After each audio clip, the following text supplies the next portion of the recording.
Welcome to Conversations with Healers, a podcast and video interview series that features intimate, soulful, and cozy conversations with self-healers and healers.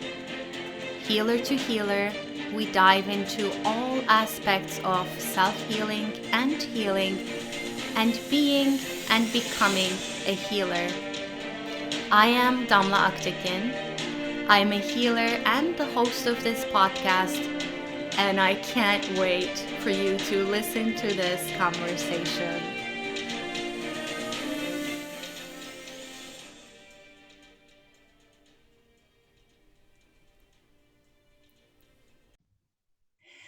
Hi everyone, this is Damla Aktekin with A Drop of Om, and I'm so excited and so delighted to have Jocelyn Mercado here with me today. Jocelyn is a transformational life and business coach, but I discovered you, Jocelyn, as you're the creator of these amazing online summits, and one of my favorite was the Remembering the Truth of Who We Are, which had amazing content. And I wanted to talk to you because as I'm talking with self-healers and healers, to me a healer is someone who embodies their truth and their light, and then begins to ignite that light in other people as well. And to me, you're the perfect example of that. And as I was reading and finding out about your story, you talk about this moment of being awakened and jumping into a spiritual journey through motherhood, which very much mirrors my own journey a little bit. So I want to first of all hear from you what it is that you do, and then I want to hear a little bit more about your story of how you came to be doing what you do today. Well, to say it in a nutshell, to begin with, I'm a life coach and a transformational business coach, and I worked in finance, corporate finance, for over 15 years before starting my online business, which is Sacred Planet. And I started that based on the calling that I think we'll get into a little more here. It has changed every aspect of my life, really, switching from that corporate world into this, this really evolutionary space of online life and business coaching and all the amazing people that I get to connect with through this. It's been very, very powerful. And so, I help people to really break free from all that is holding them back. And especially I work with a lot of clients who want to start their own business or community or movement that is going to change the world in a big positive way. So I love doing that work.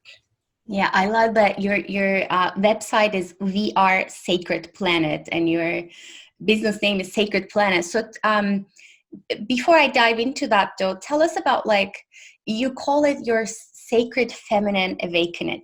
What was your sacred feminine awakening that sort of led into all of this beautiful work you're doing today?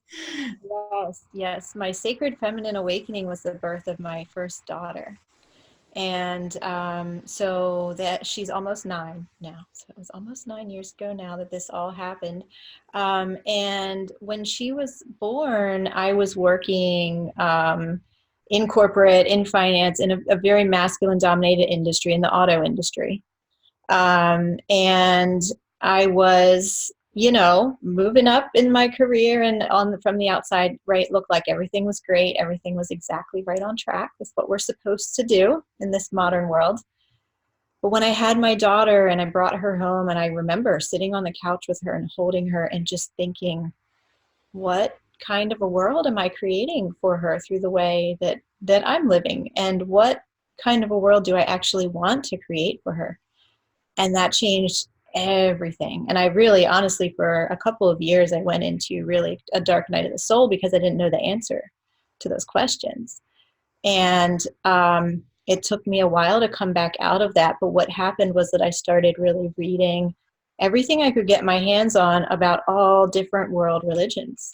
I was raised Catholic, but that was just not resonating with me any longer. At least not all of it, right? Parts of it do. But so I was reading about every different religion, and what really struck me and stayed with me was what I would read about indigenous wisdom and ancient wisdom, like really the very, very earth-based wisdom that human beings have, the way that people have lived since 5,000, 10,000, 20,000 years ago or more. It just spoke to me with a very deep truth. And so that gave me a new focus, and that allowed me to kind of come out of the dark night of the soul and really begin rebuilding what I wanted out of life.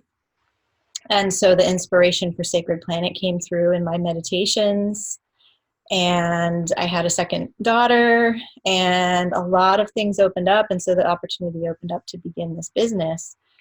And very soon after starting the business, I really took a leap and quit my corporate job. And it has all worked out in beautiful, very synchronistic, ways. I call it magical, because we are, in our meditations, in nature, in all aspects of the world around us, we are given messages and information to guide us.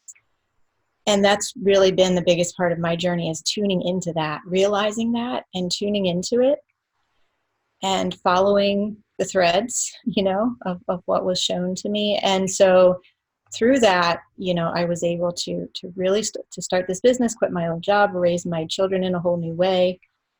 And it's been a very beautiful journey. I love that. I love that it all started with the question. It wasn't so much like you weren't like stuck in, oh, this isn't working, but your question was more, what can be better? Yeah. What can I create and contribute to that's better? And that seems to me that opened up all sorts of worlds for you and paths for you. So tell us about, what does Sacred Planet mean to you? What does it mean? Yeah. Well, I love that you mentioned that the URL, if you look it up online, is We Are Sacred Planet, because it's all about the community. It's all about a group of people who are coming together because we know that there is a better way that we want to create. We look at what's happening in the world, and looking at everything that's going on, whether it's environment or social justice or political things, or, a lot of things are real frustrating right now in the world. And so we can look at that and we can fall into hopelessness very easily, right? But we can also make a choice to make a contribution, to make a little change in our own little corner of the world. And so Sacred Planet is really all about inspiring people to make that change in your own life, whatever that is. And it looks so different for every individual. It might be, as simple as planting an organic vegetable garden in your backyard, or even in your windowsill, right? Or it might be as big as starting a global business. It can, and anything really that we feel called to do when we are tuning into the intelligence that surrounds us in the universe, that's always communicating with us, like I said, that will guide us, that will help us to know what we need to do, big or small. So Sacred Planet is really about a group of people coming together, each contributing in their own way, and in this space of community, we really support each other and help each other on our individual journeys. Yes, I love that. And you also talk about, one of the things you talk about, this need for healing ourselves. Yes. Tell me more. Yeah. So we all need healing. And this is an ongoing journey, right? We can heal ourselves at one level, and then later on we need to heal a little more at other levels, right? But it is opening up to this process of healing, in which we are, seeking to become whole, seeking to not be afraid to look at what our fears might be, or our doubts about ourselves, or our resistance, or old traumas, to really make a commitment to take a look at those right? To look them in the eye and to see what is needed. And that, again, may be very different for each person, what is really needed. But it's so important because every time that any one of us heals ourselves, even just a little bit, it ripples out into the world, right? And so if we heal from a fear that's been affecting us all of our life, if somebody heals from a fear that's been holding them back from really doing what they wanted to all of their life, and then they're able to step forward and share more honestly and more courageously the message that's in their heart, then that ripples out and influences and inspires other people. And then they do something a little differently, right? It goes out and out and out. So I believe the most important work we can possibly do in life is to heal ourselves. And by doing so, we are healing the world. We are healing the whole. We are healing the collective. So it's really powerful. So here's one of my favorite questions. So what's between us and going there to see those wounds, to see those traumas, and to really, dive in? Because we know at the end of the day, yes, healing is good, but what's between us and going there? Well, it's really scary. It is really scary to go there, because when we do, and we've all probably had this experience at one level or another, when we say, okay, I'm gonna look this in the eye, I'm going to work with it, it can take us into some old places. Most of the fears and the woundings and the self-doubt that we have originated when we were very small, very young children, like usually between the ages of 2 and 8 or 9. And so it usually happens because of either a message we received from a parent or a teacher, or just something that was reinforced to us over and over and over again from our family in childhood. And so, for example, maybe a little girl just loved to dance and sing real loud and just jump all around the house, and she was told again and again and again, be quiet, don't make noise, don't jump, don't run. And so she stopped. And now maybe at 30 or 40 or 50, she doesn't know why, but she can't dance, right? Or she holds herself stiffly and feels that she can't move freely, can't really express herself, maybe doesn't express her voice, right? That's just an example to make it a little more concrete. But when that now woman wants to find out and wants to heal, we've got to go deep inside. We've got to go back to the past, to what happened when she was maybe 4 years old. And that can bring up a lot of emotion. Yeah. So it's scary to go there. It's scary. Okay. So here's what I'd love to know, because when I look at you, I see someone who's deeply grounded, and you're very much in her body, and you seem very clear and organized about your purpose and what it is you want to do in the world. And I get a similar response from people sometimes. Some of my clients, they tell me, Dhamma, you feel so grounded, and you feel so calm, or you look so calm. And I'm like, you should take a journey inside my head. And it's not always like that. Yes, I mean, but the calm and the grounding that comes, I know I worked at it, and I continue to work at it. So I want to hear from your perspective, like, what has helped you in getting to where you are now, and what has that journey been like? Yeah. Thank you for that question. I love that question. Yeah. So there are many different things. I love that you mentioned grounding, because that has been so important for me. And for me, it is walking barefoot on the ground, and even putting bare hands and bare feet on the ground at the same time. There are many scientific studies around grounding and earthing, right, as it's called sometimes. Many scientific studies about this. And our bodies are electrically designed to be in contact with the earth, and the earth has negative a negative charge that we need to take into our bodies for everything to function and flow properly.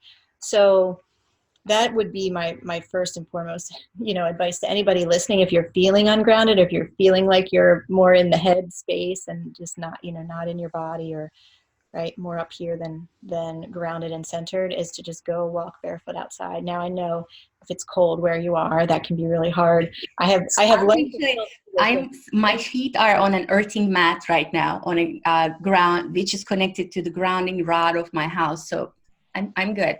That's too. And there are these new wonderful devices that can help us with that, even from indoors. And I'm going to include some information about that for anyone listening who might be interested.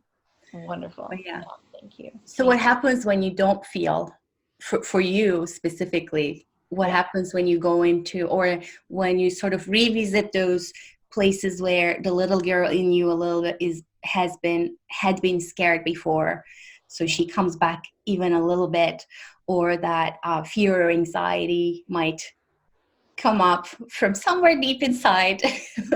So what do you do? Yeah, definitely. Well, so I have a few different techniques that I use and that I share with my clients.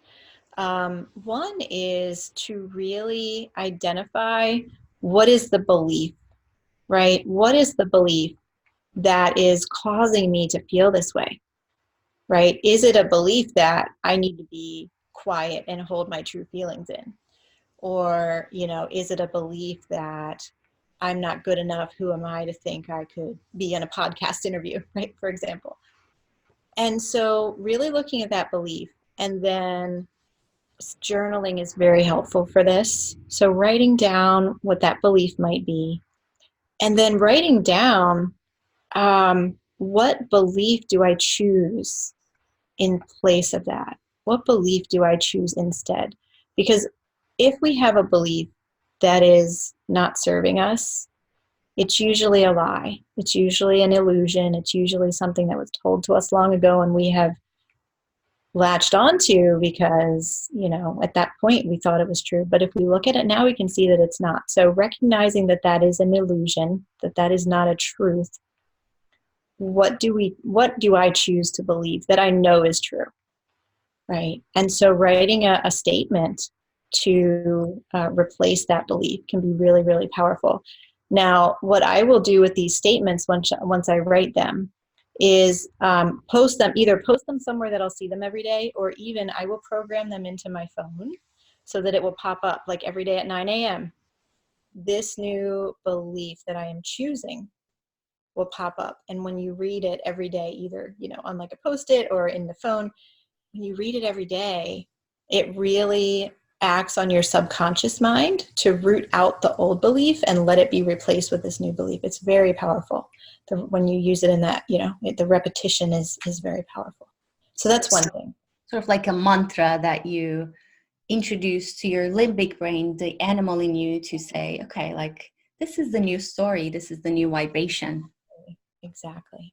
Yeah. So I know that you're someone who passionately cares about the planet and the environment and the life in it, not just human life. So I want to hear what that means, and I want to hear your thoughts about healing the earth, because that's one of us too. Well, yes, yeah, we are one of her, maybe more so, but yeah. Yeah, I mean, the earth is the being from which we all come, right? We all came from her. She is our mother in that sense. And so, there's been so much coming through for me around this, even more strongly lately than before. And I have this really deep sense that, we speak about fierceness, and one image of fierceness is like a mama bear with two cubs, right? Or a mama tiger with her cub. And we think about, I know for me as a mother, for you as a mother, like we would do anything to keep our children safe. And so, and she is doing everything she can to keep us safe, right? Even though we're, doing harm to her. And so I feel like there is this need for us as the children now to get really, really fierce in service to our mother, in service to restoring the health of our mother. So this is why I feel so called to work with people who are just starting out as entrepreneurs, or people who want to start a community or start a movement of some sort, because we really have the power when we step into our power, right? And when we begin to speak our voice, to share the message that's in our heart with the world, and when we create structure around that and begin working on ways, especially through the internet, it's so powerful right now, how far our message can go. When we really step into that as an entrepreneur, or a community, organizer, we can make a tremendous impact. We can shift the societal structures. We can shift the economic structure. We can take some of the economic power as a small business owner, you or I, or, anyone listening. We can take some of the economic power away from these big corporations and oil companies who are doing harm, and really bring it into a space where we can do good with it by empowering more entrepreneurs, or more women, or more men who want to make change in the world, or by giving to organizations who are, combating climate change and helping the animals and helping the plants and the earth. So I think there's tremendous power in this idea of really shifting the structures that are not working for us. And yeah, we have the ability to do that. This is part of the, the healing we each need to do so that we can get out there and share our voice. We can do this through activism as well, of course, right? Peaceful activism. And when we do that healing, we're able to share, then we have so much more power than we realize. We have so much more as far as resources within us to create change than we even can possibly comprehend. So we need to tap into that. Yes, I love that. So I love that. What I'm hearing you say is that, so when we look at the whole, the earth, the species even, to be able to do that, we start with ourselves, look at the wounds, and then once you begin to tend to yourself, this light in you emerges almost, that then can ignite and reach and do so much more goodness all around you and reach out to other people. And I want to dive into one of the other things you talk about specifically is that you say in healing the earth, you had mentioned in my questionnaire to you, you had mentioned healing the feminine aspects within us, but not only that, healing the masculine aspects within us. So tell me more about that. Yeah. So we are, we're living in these times where I think the masculine has gotten really vilified. We talk about the patriarchy. We talk about, an overly masculine dominated society. And so the masculine, that version of the masculine that we see in the patriarchy with, the people who are in power, having too much power, all of this, having too much money, where we look at the state of the world where we're, corporations and big companies want endless growth, which is just not sustainable. We call that the masculine, but it's really not, right? It is a false version of the true masculine. If we look at ancient times and how people have lived, how people lived for hundreds of thousands of years, science is now showing, before our modern era, we will find that always the feminine and the women were the healers. They were the visionaries. They were the ones who brought forth the children, who brought forth new life. And for these abilities, they were really placed at the center of the community. And then the masculine or male role was to defend that, right? And to in many cases, both men and women were providing food, right? But for the men, it was more the hunting, and for women, it might have been more gardening, right? And this is a general statement. But if we bring that into this modern era. I think it is so important for all of us, men and women, to tend to both the feminine and the masculine abilities within us, the true feminine and masculine, not this false masculine that we see in the world around us. So the true feminine abilities are the visionary ability, the ability to really see what is possible, and to have intuition, and even to have knowledge of what will be the best decision now in order to create the best future, and to bring forth life. Yeah, To ask that question, right? What else that you were asked? What else is possible? What could be even better? exactly. And women, and the feminine within all of us has this visionary ability, right? And we have healing abilities. I know that's what your podcast here is really about, right? We all have healing abilities within us, and we also, as women, or the feminine aspects within us, it's a very creative force. So we have the ability to create children as women, but we also have the ability to create new ideas, new projects, to take that vision and start making it real. And then on the other hand, the masculine is about protecting that, but also about taking action. So when we combine the two, we have the feminine with the vision, with the intuition that can see down the road and know what's the best thing to do next. And then we add the masculine to that, this ability to take action and to go out and really make that happen in the world in a beautiful way, in alignment with the original vision, right? Without distorting the original vision. So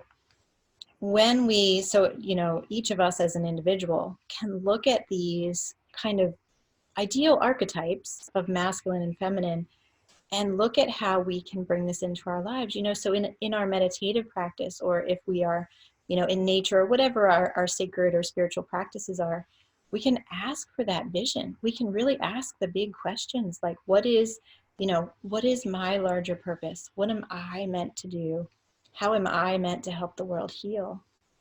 And we can receive that answer. That's the feminine. And then we can choose to take action on that when the time is right. And that's really bringing in the highest aspect of the masculine. And we can protect that, and we can get fierce about that. So awakening that inner enlightened masculine inside of us as well. That's not just receiving the vision, but taking action, taking the next steps on it. Yes, exactly. So, and when we combine these, this is what we need in the world. Like, this is the sacred feminine and the sacred masculine acting together in harmony. And with that, we can create great change in the world. Okay. So for someone, I feel like you already talked to this a little bit, like starting with like asking that question, following your intuition, receiving the feminine vision, and then taking action on it. But for those people listening who are on a journey to becoming or being healers and stepping into their power and stepping into their truth, what do you want to say to them? What caution, what advice, what do you want to say to them? Yeah. What I want to say is, you are so much more powerful than you think that you are. Especially if you're on this healing path, you're meant to be a healer, you are tapping into very, very ancient resources that humans have utilized since the beginning of time. And this ability that we have to heal one another, to heal ourselves and to heal one another, it comes from a much higher place than just our own physical body, right? It comes from whatever God, source, creator, goddess, whatever you want to call the divine. It comes from there. It comes from that higher intelligence of the universe, and it flows through us. So I think the biggest piece about being a healer, from my perspective, is to really trust in that, to really trust that you're supported, you are protected. You are feeling the call to pursue this healing mission because it is your soul's mission. You know, you're here to help all of us in a really big way. If you're a healer, you are deeply, deeply needed here. You know, it's no mistake that you're alive at this time when we all need so much healing. Oh, yes. Yeah. And that I feel goes hand in hand with what we've been talking about. That journey has and involves so much self-healing. It's almost like we're given this laboratory of ourselves to move beyond the duality and combine and integrate so that we can begin to help others do the same. Yeah. In a lot of different ways. So I Yeah. salute each and every person. And I feel like self-healers that are on that boat as well. As you were saying, anytime you do any work that's wound healing, that's ancestral healing, you're not just being of service to yourself, to everyone. Yeah. Okay, I also want to ask you about, you are very big on this the community aspect of our planetary healing. Like pulling together mostly women, but I'm sure you have some men in your audience as well. So what does that sacred planet community look like for you, or perhaps in the people you work with in their work? Like what does community mean in all of the healing that we're talking about? Yeah. Yeah. So there are a lot of different ways that I bring people together in a global situation, right? In a global community.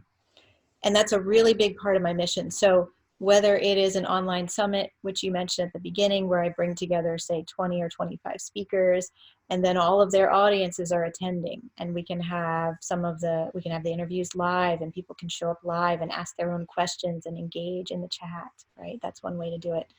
Also, my colleague and I, every month, we host a dream symposium. It's a global dream group, basically. So we have people that will join from all around the world and share their dreams. And it's been so incredible. The messages that will come through on one day that we all gather, the messages are all connected. The same symbols, like cats, will show up in every dream one day that we meet, or the color blue, it's incredible. So, we are, by nature, we are a social creature. We need one another. We need the inspiration from one another. We need to hear each other's stories, both good stories and difficult stories, to know that we're not alone in what we're going through. And I have found that in all these different ways and formats that the Sacred Planet community comes together, we all come away feeling healed. And I think it's so powerful that, on one call, we will usually have people from almost every continent on the call.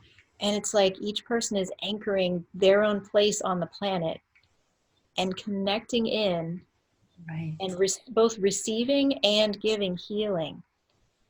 And so to me, that feels really, really powerful as far as healing self, healing others in the community all at once, and healing the earth, because we're anchoring in it from all around the globe, and just really promoting this healing, prayerful, curious space. I just imagine the map and like just these little lights lighting up in all different parts of the map, and then just Exactly. web of light. So yes, thank you. Thank you for doing all that work and just following your passion and your light, which I feel is the source, right? You kind of need to have that alignment in you to be able to do what else you're going to be doing. Can you tell, is there anything else you want to share with self-healers or healers in terms of perhaps for their business journey, Mm-hmm. for Yeah. people stepping into becoming healing advisors for others in Right. their communities? Yeah. Well, there are a couple things that are coming up for me. One is that it is so important to really make the space for self-care for yourself. And as healers, we can often somehow not make space for that, even though we know it's so important. So I know for me, it is very, very important for me to have regular acupuncture appointments. It just, so if I am, feeling overwhelmed, or if I am, we can often pick up energies from our clients and the people we're working with. Something like acupuncture or Reiki or whatever kind of healing you might like to receive, or it could be standing barefoot, outside for 10 minutes. Whatever works for you, make sure to really do that regularly and fill yourself back up. Like, make space for it no matter what. Block it out on your calendar. Get a sitter for the kids, whatever you need to do to really make space for that healing. Because the more rejuvenated we are, the better we can serve everyone else. And it can often, the self-care can fall by the wayside. So that's really important. And it's an important part of running a business, that's for sure, is getting the self-care. And then, yeah, business-wise, it's there's so much I could say here that I'm trying to think what is most important. I would say business-wise, get outside of your comfort zone. We so often are holding back on what we know we're really meant to do because it feels a little too out there. I don't know if my friends and family would like it if I did that. I don't know if people will receive my message well. But if we are just deeply passionate about something, or if we have a core message, or maybe it's a new healing modality that has been channeled through us, right? It can come in many different ways. Whatever that is that is a little bit outside of your comfort zone, I encourage you to go there. And one step at a time, try it, right? Share it, let people know about it, because you're given that as a gift. Again, it's a gift from the higher power. It's a gift from the divine intelligence of the universe. It's not a mistake that you feel that passion. Yes. and that calling. So really, don't be afraid to step into that. The world needs you with your very unique gifts. And get support if needed, right? Find the right people that you trust, whether it's receiving that healing once a week or twice a week, or whether it's joining a mastermind, or however it is you feel you need support. There is support available in all sorts of forms. Okay. Here's the last question I want to ask you. So we talked about healing ourselves. We talked about becoming that beacon of light with however we heal and however we share our gifts. So, and then that touching, going beyond us to our communities, to everyone around us, and to the earth, to heal the earth. Yeah. So when you, as someone who is holding a global community, holding the hands of a global community, or creating the container for a global community, and someone who deeply cares about the earth, when you close your eyes and when you go into dream space, what is the vision? What is that healed world planet look like? What else could be possible for us? How much better could it be? Yes, this is such a beautiful question. I love it. So, well, I will share with you a vision that I received that is very powerful. So in this was a dream that I received. I traveled from the earth out into outer space and through the center of the Pleiades. I don't know if you're familiar with the Pleiades star cluster, but for those who may not be, many, many, many indigenous and ancient cultures say that human beings came from the Pleiades. Like, this is part of the creation story of many different cultures. Really fascinating. So in this dream, I went through the center of the Pleiades, and on the other side, there was the earth in her state of original beauty, in this state of just pristine waters and untouched mountains and forests, and just absolutely beautiful. And there were people of all colors living on the earth indigenously, right, in peace and harmony with the animals and the plants and the earth. And so the message that I got around this was that the earth has never been harmed. and that and this is kind of hard to explain, and I wrote a long article about it that I can provide. But there is this sense that we are already whole, right? And that when we do our healing work and when we shift our perception and we shift our awareness, this healed, just pristine and pure version of our world is fully available to us. So I know that's a little bit abstract, but I feel that just an important part of it is just holding that vision clear and strong and knowing that it is possible. We can do all the healing that we need to return to that original state of wholeness. And if you're a healer and you're listening to this, you are such an important integral part of that. Um, but yeah, I'll provide that article because I went a lot more Yeah, in I'd depth love into to include that.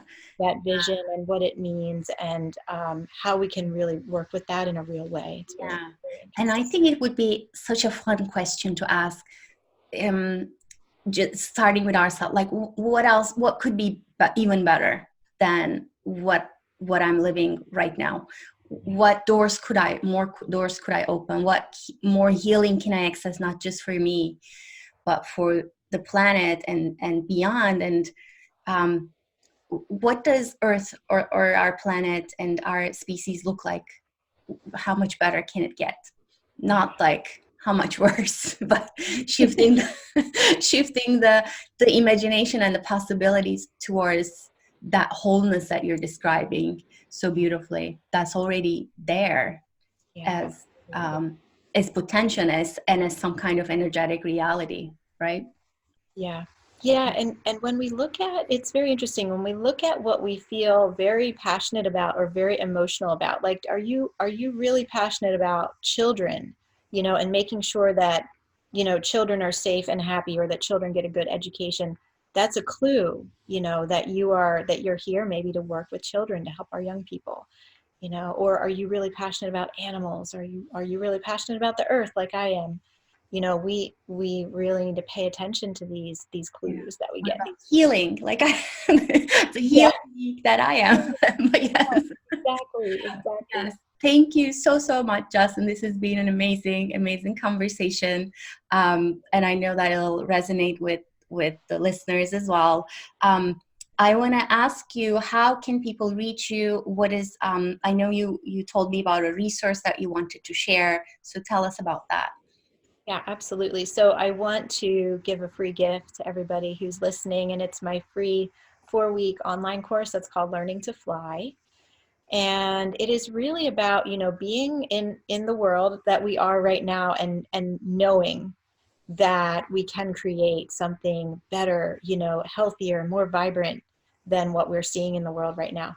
But how to get there, right? So I walk you through the steps of really letting go, breaking free of what has been feeling heavy, and obstacles that felt like they couldn't move, right? How to release those and shed them, and then how do we move forward into a place of taking action in the way that's right for us, right? Again, it might be big, it might be small, it's all so important. Yeah, I love that. And the name of the course is Learning to Fly. I love that as well. Yes. And that's what we're called to do. Like by being here, I feel like that's proof enough that we're called to not only heal, but we need to heal, take roots, and then fly. Yeah. And the name of that course came to me in a really beautiful like download of information that I received. And I was feeling very frustrated, very beaten down at the time. And I was outside in my sacred place in my backyard. I was kneeling on the ground, and the message was, you are learning to fly even as you are kneeling down on the ground. It was really powerful at the time. Chills. So, yeah, so that's what our course is about, and I think we're all feeling that really strongly. Yes. And I'm going to include the link for that as well. Thank you so much. Like I said, this has been, I feel like we touched on so many things. Um, and I want to just ask our listeners, if this conversation touched you in any way, please share it with other self-healers and healers, so that we can, this is just a little drop, and that's the name of my work, A Drop of Om, so we can increase the little drops, those little lights on the map that make a beautiful lattice then of light. So thank you so, so much, Jocelyn, Thank and you so thank you much. everyone for listening. Yeah, it was wonderful.